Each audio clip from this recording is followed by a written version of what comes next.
Power star Pawan Kalyan హీరోగా వస్తున్న movie Harihara Veeramallu. ఈ మూవీ షూటింగ్ చాన్నాళ్ల క్రితమే స్టార్ట్ అయినా పలు కారణాలతో వాయిదా పడుతూ వచ్చింది. పీరియాడిక్ యాక్షన్ అడ్వెంచర్ గా వస్తున్న ఈ సినిమాపై పవర్ స్టార్ అభిమానులు భారీ అంచనాలు పెట్టుకున్నారు. ఎట్టకేలకు ఈ మూవీని జూన్ 12న ప్రపంచవ్యాప్తంగా రిలీజ్ చేస్తున్నట్లు మూవీ టీం ప్రకటించింది. జీవితకాలపు యుద్ధానికి సిద్ధంగా ఉండండి, ధర్మం కోసం యుద్ధం ప్రారంభమవుతుంది, జూన్ 12న హరిహర వీరమల్లు రిలీజ్ కానుంది అంటూ పవన్ కళ్యాణ్ కు సంబంధించిన కొత్త పోస్టర్ ను విడుదల చేసింది. వాస్తవానికి ఈ మూవీని మార్చి 28న విడుదల చేయాలని భావించారు. అయితే పవన్ బిజీగా ఉండడంతో దీని చిత్రీకరణ ఆలస్యమైంది.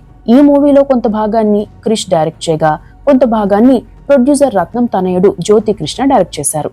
ఈ మూవీలో పవన్ కళ్యాణ్ ను చారిత్రక యోధుడిగా చూపించనున్నారు.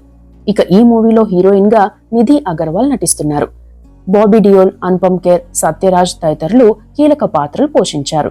తొలి భాగం Harihara Veeramallu part 1 sword versus spirit పేరుతో విడుదల కానుంది.